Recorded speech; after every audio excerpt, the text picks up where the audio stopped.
Diamond হারবারের মতো নন্দীগ্রামেও সেবাশ্রয় প্রকল্প চালু করার কথা শনিবার ঘোষণা করেছেন অভিষেক বন্দ্যোপাধ্যায়।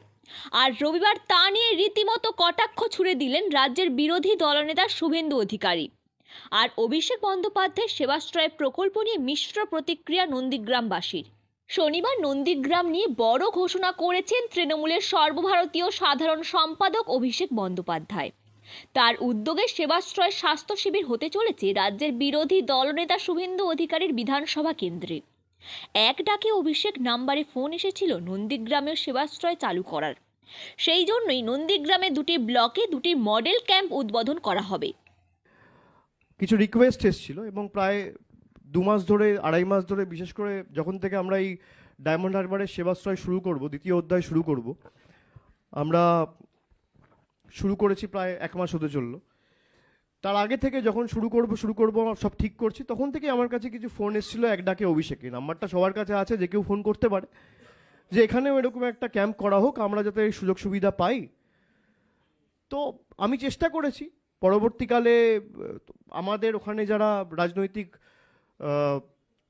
সমর্থকরা রয়েছে বা আমাদের কলিগ যারা রয়েছে, সহকর্মী যারা রয়েছে, তাদের সাথে কথা বলে আমরা যেটা ঠিক করেছি যে দুটো মডেল ক্যাম্প নন্দীগ্রামে করা হবে। নন্দীগ্রাম 1 নম্বর ব্লকের জন্য একটা মডেল ক্যাম্প হবে এবং নন্দীগ্রাম 2 নম্বর ব্লকের জন্য আরেকটা মডেল ক্যাম্প হবে। এবং যতই করো হামলা আবার জিতবে বাংলার কর্মসূচিতে আমি যেহেতু 15 তারিখ পূর্ব মেদিনীপুরে থাকবো, আমি সেই ক্যাম্প উদ্বোধন করতে নন্দীগ্রামে যাব। The entire world is watching what is happening in Bangladesh. তবে সেবাশ্রয় ঘিরে পাল্টা কটাক্ষ করেছেন রাজ্যের বিরোধী দলনেতা শুভেন্দু অধিকারী। রবিবার শুভেন্দু বলেন, সেবাদান করতে আসছেন মানে ফেসিলিটি দিতে আসছেন, অর্থাৎ স্বাস্থ্যমন্ত্রী হিসেবে আপনার পিসি ব্যর্থ। করছেন ভালো কথা, কিন্তু কোথা থেকে টাকা আসছে, কোন খাতের টাকা আসছে সেই হিসেব আমি নেব। চুরির টাকা কিনা সেই হিসেবও আমি নেব। কোন মেডিকেল কলেজ থেকে ডাক্তার তুলে আনছেন সেই হিসেব আমি নেব, কারণ এটা নন্দীগ্রাম। আগের ভোটে অনেক প্রলোভন দেখিয়ে মমতা ব্যানার্জি নন্দীগ্রামের হিন্দুদের কিনতে পারেননি। একটা প্যারাসিটামল দিয়ে ভাইপো নন্দীগ্রামের লোকেদের কিনতে পারবেন না। তাতে অসুবিধা নেই, আমরা তো সেবা ডেইলি দিই, আমাদের প্রত্যেক দিন সেবা দান করায়। সেবা দান করতে আসছেন মানে হেলথ ফেসিলিটি দিতে আসছেন, তার মানে আপনার পিসি ব্যর্থ স্বাস্থ্যমন্ত্রী হিসেবে। কোনো হসপিটালে ডাক্তার নেই, ওষুধ নেই, করছেন ভালো, কোথা থেকে টাকা নিয়ে এসে করছেন তার হিসাব আমি কিন্তু নেব। কোন খাতা থেকে টাকা আসছে, চুরির টাকা কিনা তার হিসাবও আমি নেব।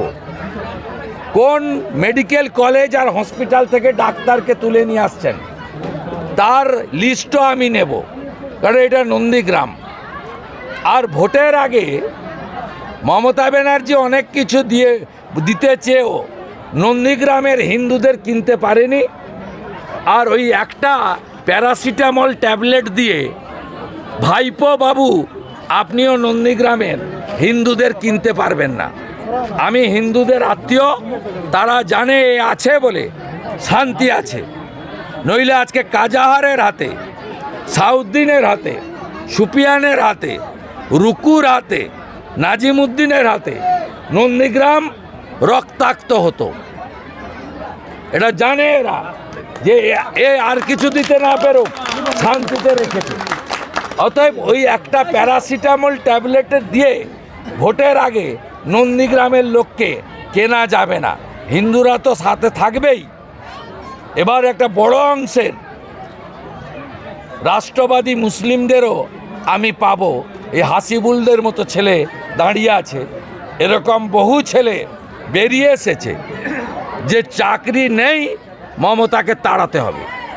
বাংলা পাল্টা জবাব দিয়েছে তৃণমূল। ব্যাপার হচ্ছে মানে উনি তো নিজেই তোয়ালা মুড়ে টাকা নিয়েছেন, তাই সকলকেই চোর ভাবেন। উনি নিজেই তো সবচেয়ে বড় চোর। সারা বাংলা তথা সারা ভারতবর্ষের মানুষ দেখেছে তোয়ালা মুড়ে টাকা নিতে। সেই জন্য উনি সকলকেই মানে যারাই ওনার প্রতিদ্বন্দ্বী তারা সকলকে উনি চোর ভাবেন। এটা একেবারে ভুল। আর এই সেবাশ্রয়, সত্যি কথা বলতে ডায়মন্ড হারবারের সেবাশ্রয় এই প্রকল্পের মধ্য দিয়ে ওখানকার মানুষ যেভাবে উপকৃত হয়েছে, আমরা বিভিন্ন সোশ্যাল মিডিয়া থেকে আরম্ভ করে সংবাদ মাধ্যম দিয়ে দেখেছি, সেখানকার মানুষ এত উপকৃত হয়েছে, এতটাই তারা খুশি। তাই আমাদের এই নন্দীগ্রাম থেকেও বহু মানুষ এই ধরনের আবেদন আমাদের সর্বভারতীয় সাধারণ সম্পাদক অভিষেক বন্দ্যোপাধ্যায় মহাশয়ের কাছে করেছিল, এবং তিনি আমাদের নন্দীগ্রামের মানুষের এই কথাকে গুরুত্ব দিয়ে নন্দীগ্রামের মানুষের যাতে কাজে আসতে পারেন তাই জন্য তিনিও এই ধরনের একটা প্রকল্প আমাদের নন্দীগ্রামে নিয়ে এসছেন। আমি মনে করি যে আগামী দিনে নন্দীগ্রামের মানুষ হাজার হাজার মানুষ এই সেবাশ্রয় প্রকল্পে এসে তারা খুশি হবেন এবং তারা চিকিৎসা পাবেন।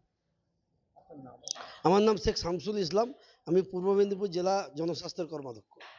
অভিষেক বন্দ্যোপাধ্যায়ের এই সেবাশ্রয় প্রকল্প নিয়ে মিশ্র প্রতিক্রিয়া নন্দীগ্রামের স্থানীয় বাসিন্দাদের মধ্যে।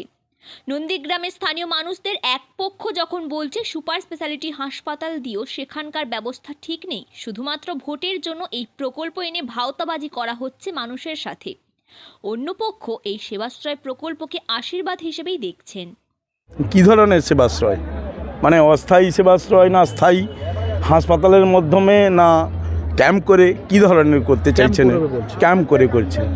ওনাদের যে সরকারি হসপিটালগুলো আছে, যেটা মমতা ব্যানার্জি বলছেন যে আমরা সুপার স্পেশালিটি করে দিয়েছি কয়েকটা হসপিটালকে, ধরুন নন্দগ্রাম সুপার স্পেশালিটি আমাদের এদিকে, ওদিকে Contai super speciality, Egra super speciality, Tamluk super speciality, এইসব হসপিটালগুলো আমাদের কাছাকাছি আছে। প্রত্যেকটাতেই পরিষেবা বিঘ্নিত। এবং কেন বিঘ্নিত? এখানে সঠিক সময়ে ডাক্তার থাকে না, সঠিক সময়ে সব টেকনিশিয়ান পাওয়া যায় না। আপনি এক্স রে করাতে যাবেন, টেকনিশিয়ান নেই, আবার টেকনিশিয়ান যদিও আছে যন্ত্র খারাপ। এন্ডোস্কোপি করাতে যাবেন, মেশিনটাই খারাপ। আপনি অন্য কিছু যদি থাকে সেই সমস্ত দেখুন, হয় একদিকে টেকনিশিয়ান আছে তো মেশিন নেই, মেশিন আছে তো টেকনিশিয়ান নেই। সবচেয়ে বড় কথা, আমাদের একদম পায়ের কাছে, একদম আমাদের পাশেই, আমার বাড়ি আমদাবাদ মধ্যপল্লী, এই আমার পাশের পাড়া আমদাবাদ আসতো বাড়ি, আর একটা আমদাবাদের পাড়া আর কি, ওই পাড়াতেই আমাদের একটা গ্রামীণ হাসপাতাল আছে। আমরা চাইছি ডাক্তারটা ওখানে থাকুক। এ পর্যন্ত আজকের আপনি ধরুন না 84 সাল থেকে আজকের 25 সাল এ পর্যন্ত একটা স্থায়ী ডাক্তার নেই হাসপাতালটায়। এত বড় এই আমাদের আমদাবাদ এরিয়ায় মিনিমাম কম করে হলেও 4000 পরিবারের বাস। সেই জায়গায় তো সেবাশ্রয় চালু একদম নেই। কি সুবিধা হবে আপনাদের? আমি এইটাই বলতে চাইছি যে উনার পিসিমণি, যিনি তার এই ভাওতাবাজি দিয়ে এইসব হসপিটালগুলো করেছেন, সুপার স্পেশালিটি বলছেন, তার অবস্থা যদি এই হয়, উনি তো ভোটের জন্য এটা করছেন। বিষয়ে আমি নন্দীগ্রামবাসী হিসাবে বলতে যাচ্ছি, ডায়মন্ড হারবার যে সেবাশ্রয়ের মাধ্যমে যে চিকিৎসা পরিষেবা উনি দিয়েছেন, মানে কল্পনাতীত। আমরা তো সোশ্যাল মিডিয়া বা পেপার পত্রিকায় দেখেছি। এই সেবাশ্রয় প্রকল্পের মাধ্যমে নন্দীগ্রামের মানুষ যদি উপকৃত হয়, এবং উনি যে এই প্রকল্প করতে চাইছেন, এর জন্য ধন্যবাদ। সব কিছুতে রাজনীতির গন্ধ নেওয়া উচিত নয়। মানুষ উপকৃত হবে এমন কিছু প্রকল্প যদি নন্দীগ্রামে অভিষেক ব্যানার্জি করেন, তাহলে নন্দীগ্রামবাসী হিসাবে আমরা গর্ববোধ করি। আমার নাম শেখ মোহাম্মদ সেলিম। সেবা সুশ্রয় বনাম বিনামূল্যে স্বাস্থ্য পরিষেবা, দুই রাজনৈতিক দলের এই স্বাস্থ্য পরিষেবায় নন্দীগ্রামবাসীদের স্বাস্থ্য পরিষেবা কতটা উন্নত হয় সেটাই এখন দেখার বিষয়। ব্যুরো রিপোর্ট, বাংলার কথা।